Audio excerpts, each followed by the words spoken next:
उन्होंने man Hunt launch कर दिया है। अब वो पागलों की तरह कश्मीरियों के घरों में घुस रहे हैं और तलाश कर रहे हैं कि ये कहां से ऑर्गेनाइज हुआ सारा ये अटैक।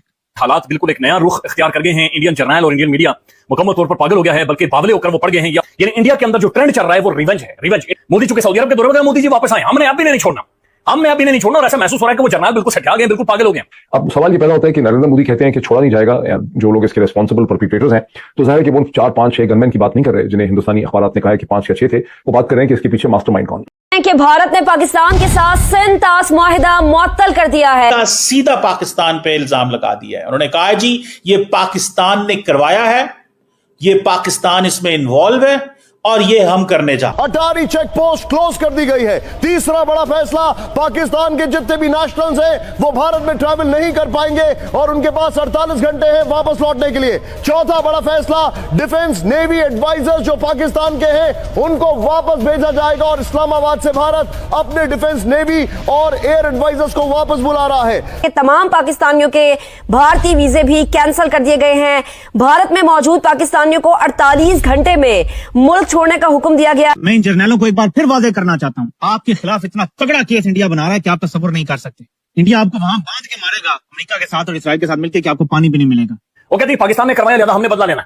तो ये एक बड़ी खौफनाक किस्म की सूरत हमारे पड़ोस में बन गई है, जहां पर इल्जाम पाकिस्तान के अंदर पाकिस्तान के हवाले से लगाए जा रहे हैं। और ये बड़ी खौफनाक चीज है, ये बहुत ही ज्यादा खौफनाक चीज है। ये एक ऐसा टाइम है जब इंडिया डिप्लोमेटिकली बहुत ज्यादा इवॉल्व कर चुका है। जेडी विंस हमारे नायब सदर इस वक्त इंडिया के अंदर मौजूद है। तकरीबन $500 बिलियन की डील हो चुकी है, तकरीबन आधा खरब सिचुएशन थी। अब मोदी जब कहते हैं कि वो इसका बहुत सख्त रिस्पांस देंगे, तो सख्त रिस्पांस क्या होगा ये वेडनेसडे मॉर्निंग को हमें पता चलेगा। लेकिन मैं इतना जरूर समझता हूं कि रिस्पांस होगा जरूर। और हिंदुस्तान पाकिस्तान के दरमियान टेंशन जो हैं वो मुझे बहुत तेजी से बढ़ती यहाँ पे नजर आ रही हैं। हालात बिल्कुल एक नया रुख इख्तियार कर गए हैं। इंडियन जर्नल और इंडियन मीडिया मुकम्मल तौर पर पागल हो गया है, बल्कि बावले होकर वो पड़ गए हैं। और इंडियन मीडिया जो काम कर रहा है ये खौफनाक है। पहलगाम वहां पर फायरिंग हुई है और 28 सयाह हलाक हो चुके हैं। कोई अकलदन तंजीम की कोई नई ऑफशूट है, उनकी जानिब से ये किया गया है। लेकिन इंडियन मीडिया खुलकर ये कह रहा है कि ये मामला पाकिस्तान ने किया है। इंडियन मीडिया और इंडियन जर्नल वहां पर मीडिया पर बैठकर लगातार धड़ाधड़ वो इल्जाम लगाने शुरू हो गए हैं कि ये जो जनाब हुआ है हमारे ऊपर हमला, ये पाकिस्तान ने करवाया और ये पाकिस्तान ने किया, लिहाजा हम बदला लेंगे। यानी इंडिया के अंदर जो ट्रेंड चल रहा है वो रिवेंज है। रिवेंज मोदी चूंकि सऊदी अरब के दौरे में, मोदी जी वापस आए, हमने अभी नहीं छोड़ना, हमने अभी नहीं छोड़ना। और ऐसा महसूस हो रहा है कि वो जर्नल बिल्कुल सठा गए, बिल्कुल पागल हो गए। यानी अपना इंडिया का सिक्योरिटी लैब्स है, इंडिया के विदिन ये सारे मामला चलाए गए। हालांकि क्या लगता है कैप्टन, ये रणबीर 11 में फिट होगा? तुम एनिमल। जो वॉर मॉन्गर मीडिया है वहां का जो एक इग्नाइट करता है, जंग को इग्नाइट करता है, जो कि जंग की वहां की मीडिया पूरी एक इंडस्ट्री है, उन्होंने एकदम चक्की की तरह चलना शुरू कर दिया और रिवेंज रिवेंज रिवेंज रिवेंज और हाथ खड़ा है, ये उसने बयान दिया है। मैं इन जर्नलों को एक बार फिर वादे करना चाहता हूँ, आपके खिलाफ इतना तगड़ा केस इंडिया बना रहा है कि आप तसव्वुर नहीं कर सकते। जिस तरह आपने पाकिस्तान की नेशनल सिक्योरिटी को कंप्रोमाइज किया है ना, इंडिया आपको वहां बांध के मारेगा अमेरिका के साथ और इसराइल के साथ मिलकर कि आपको पानी भी नहीं मिलेगा। कोई एक हलाली आ गया तो क्या होगा, उसे अपनी ताकत का, हकीकी तौर पे अपनी अवाम की ताकत का अंदाजा हो गया तो क्या होगा। जो अमित शाह है इनका होम मिनिस्टर, वो श्रीनगर पहुंचा है इसके रिस्पॉन्स को कोऑर्डिनेट करने के लिए। जो सिक्योरिटी फोर्सेज है उन्होंने मैन हंट लॉन्च कर दिया है। अब वो पागलों की तरह कश्मीरियों के घरों में घुस रहे हैं और तलाश कर रहे हैं कि ये कहां से ऑर्गेनाइज हुआ सारा ये अटैक। और एक ये है कि भारत ने जर्नलों की गिच्ची दबाने का फैसला कर लिया कि अब ये गिरे हुए हैं, अगर ये डाउन है तो इनको आउट ही कर दो। मुझे जर्नलों के ऊपर गुस्सा भी आ रहा है और तरस भी आ रहा है कि लेटे हुए भी हैं और अब छितर भी खाएंगे आदमी बरादरी से। इंडियन मीडिया पे शक आग लगी हुई और ऐसे लगता है कि सारी इंटेलिजेंस उनके पास और एज एक्सपेक्टेड फौरी तौर पे सारा मलबा पाकिस्तान पे डाल दिया गया। माजी में भी हमने देखा फॉल्स फ्लैग ऑपरेशन हुए कश्मीर में पे, और क्या पाकिस्तान इस मलबे को सही तरह साफ कर पाएगा? लेकिन इसके पीछे इंडिया मीडिया के अंदर बना दिया कि ये पाकिस्तान, वो कहते हैं पाकिस्तान ने करवाया, लिहाजा हमने बदला लेना।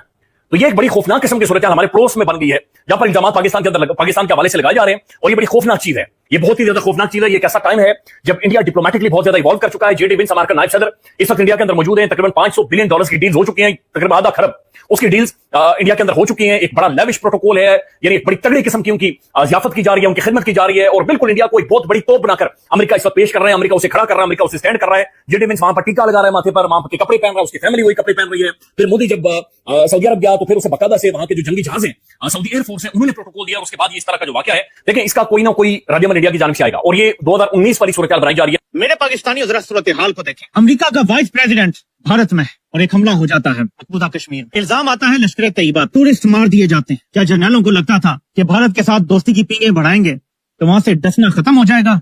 टाइमिंग चेक करें।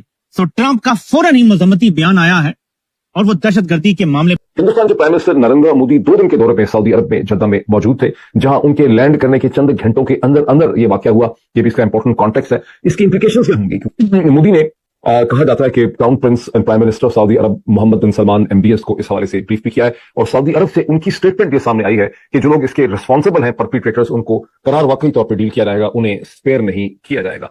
प्राइम मिनिस्टर मोदी को यह मौका जरूर मिला कि उन्होंने इस हमले के बाद जब उनकी मीटिंग हुई crown Prince Mohammad bin Salman MBS के साथ, उन्होंने उस दहशतगर्दी के हवाले से उनको ब्रीफ किया। ताहम रात को प्राइम मिनिस्टर के लिए सऊदी साइड ने और MBS ने जो डिनर रखा था उसके प्राइम मिनिस्टर नरेंद्र मोदी ने अब उन्होंने अटेंड नहीं किया। वो डिनर अटेंड करके भी नहीं कर सकते थे। मैं समझता हूँ इसकी इंपॉर्टेंस है। डिनर अटेंड करने का मतलब ये होता है कि पाकिस्तानी साइड होती तो डिनर जरूर अटेंड करती है। अगर ये शहबाज शरीफ होते तो उन्होंने कहना था कि हम क्यों छोड़ें, ये खाना हमारे लिए है, वो जरूर डिनर अटेंड करते। आसिफ अली जरदारी साहब भी होते हैं, डर जाते कि कहीं MBS जो है हमसे नाराज नहीं होंगे। लेकिन मेरा ख्याल है कि इंडियन प्राइम मिनिस्टर और टीम ने डिनर इसलिए अटेंड नहीं किया कि वो ये एक मैसेज देना चाहते हैं कि जो हादसा हुआ है जम्मू कश्मीर में उसको वो बहुत सीरियसली लेते हैं और वो इस वक्त दुखी हैं। अब उन्होंने कहा है कि जो इसके लिए रिस्पॉन्सिबल है परपिट्रेटर्स, उनको छोड़ा नहीं जाएगा, उनको बड़ा सख्ती से उनको डील किया जाएगा। They will be taken to task. अब रिस्पॉन्सिबल इस हमले के लिए कौन है, ये खासा पेचीदा किस्म का मामला है इस स्टेज के ऊपर। अच्छा, इसका दूसरा इंपॉर्टेंट पहलू ये है कि ये एक ऐसे मौके पे हुआ जब अमेरिका के वाइस प्रेसिडेंट JD वैंस 4 दिन के दौरे पे हिंदुस्तान में मौजूद हैं। कि डोनाल्ड ट्रंप ने कहा है कि हम हिंदुस्तान के साथ खड़े हैं और उन्होंने बहुत इसको स्ट्रांगली कंडेम किया है।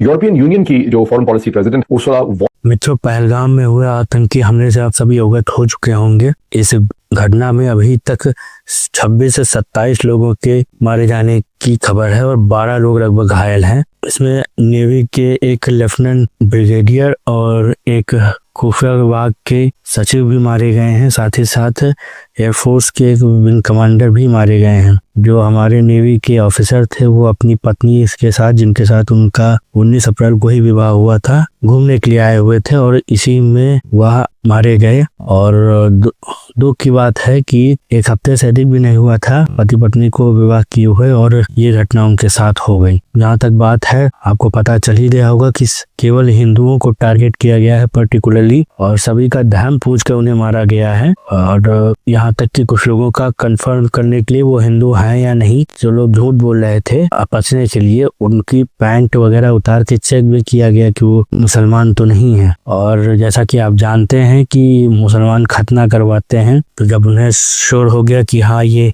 हिंदू है तो उसके बाद उन्हें मारा गया। इसी के जवाब में भारत ने अब रिटेलिएट करना शुरू कर दिया है। डिप्लोमेटिकली पहला कदम चल दिया गया है।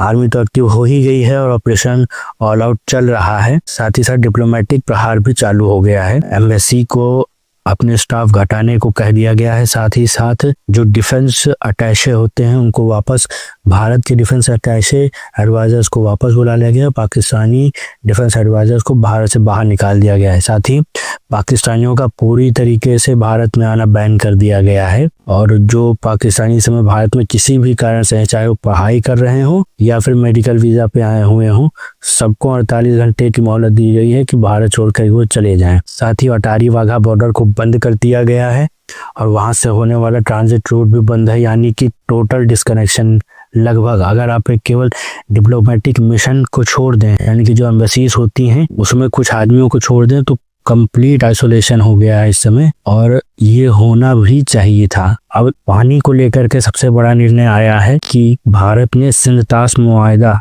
सिंधतास एग्रीमेंट जो है उसे सस्पेंड कर दिया है। इसे हालांकि खत्म नहीं किया गया है। कुछ लोग कह रहे हैं कि इसे खत्म कर देना चाहिए, सस्पेंड करने से क्या होगा, लेकिन ऐसा करने से भारत ने असल में एक बहुत बड़ी चाल चल दी है। अब ये पाकिस्तान ये नहीं कह सकता कि देखिए बायलैटरली भारत ने एक इंटरनेशनल ऑर्गेनाइजेशन के द्वारा मध्यस्थता करवा करके पास किए गए एग्रीमेंट को समाप्त किया है। भारत ने इसे समाप्त नहीं किया और माना भी नहीं। यानी अब हम पानी को जाने से रोक भी सकते हैं और पाकिस्तान ये भी नहीं कह सकता कि ये एग्रीमेंट खत्म हो गया है, क्योंकि एग्रीमेंट खत्म नहीं हुआ है।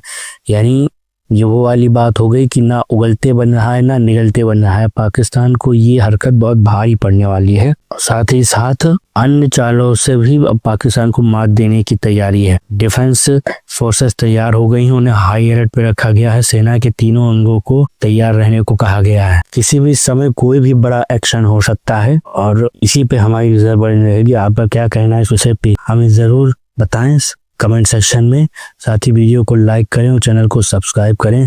साथ ही साथ बेल आइकन को दबा दें ताकि आपको हमारे नए वीडियो का नोटिफिकेशन मिलता रहे। बहुत बहुत धन्यवाद।